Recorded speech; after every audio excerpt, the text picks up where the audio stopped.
Have you ever told yourself, starting today, I'll live healthier, read more, wake up early and exercise, only to find yourself a few days later, back on the couch with fast food, remote in hand, and your book untouched?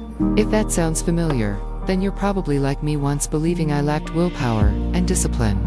That was until I stumbled upon a book that completely changed the way I viewed self-improvement.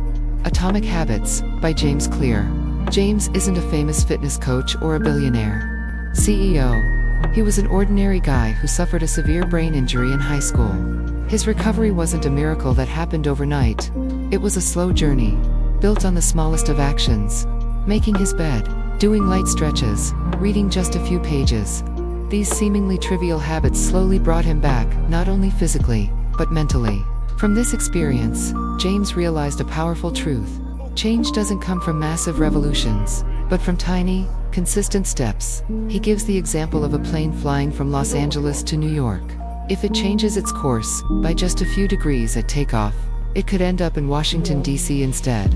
What truly matters is not where you are now, but the trajectory you're on. If you improve by just 1% each day, over time, that growth becomes exponential. A few months from now, you'll be amazed by how far you've come. James introduces the concept of atomic habits. Tiny routines and behaviors that are the building blocks of remarkable results. These habits follow a simple 4-step loop. Cue, craving, response, reward. Think about walking into a dark room. Cue, you want to see. Craving, you flip the light switch. Response, and the room lights up. Reward. Do that often enough, and flipping the switch becomes automatic. That's how habits form. So how do we use this knowledge to our advantage? James suggests many practical, easy-to-implement strategies. For example, if you want to read more, don't hide your books in a drawer, place one on your coffee table.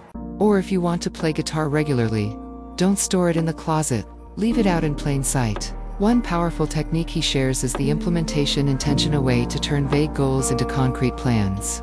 Instead of saying, I'll read more, try saying, on Monday, Wednesday, and Friday, I'll read for 1 hour, right after my alarm goes off. This gentle structure makes it much harder to procrastinate. If you struggle with motivation, try the 2-minute rule. Don't think about running 5 kilometers. Just put on your shoes and run for 2 minutes, then you can stop if you want. Most of the time, once you start, you'll keep going. The hardest part is beginning. Another genius idea is to pair your habits with something enjoyable. One person James mentions only allowed himself to watch Netflix while cycling on a stationary bike. He even set it up so Netflix would pause if he slowed down. This turned a passive habit into an active one. James also emphasizes the importance of immediate rewards. Our brains are wired for instant gratification, not long-term results. So if you work out today but won't see changes for weeks, your brain might resist. But if you drop $2 into a vacation jar every time you exercise, the progress becomes visible. One couple even transferred $50 into a travel account every time they skipped eating out. Over time, this not only saved them money, but made saying no to temptations more rewarding.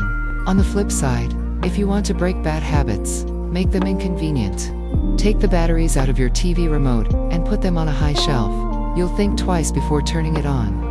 A professor at Harvard changed the drink display in a hospital cafeteria by placing water in more accessible spots than soda.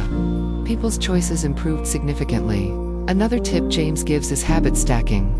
This means attaching a new habit to an existing one. For example, after making your morning coffee, you write in a journal for 2 minutes, then meditate for 5. Over time, these small actions become a smooth, automatic routine. I tried a small habit stack myself. After washing my face in the morning, I do 5 minutes of yoga, then write a short journal entry. At first, it seemed minor, but I was surprised at how much calmer and more focused I became. A few weeks later, the yoga turned into 10 minutes, and I noticed I was working more efficiently throughout the day. As James Clear says, success is not the result of one massive effort, but the sum of what you do every single day. You don't need to become a new person overnight. Just aim to get 1% better each day. 3 or 6 months later, you'll look back and realize how far you've come. So, what do you want to change? Learn a language, read more, eat healthier. Start small, put a book on your desk, set a rule to read 2 pages each night, Or transfer a small amount of money to savings every time you skip bubble tea. You don't need motivation to start.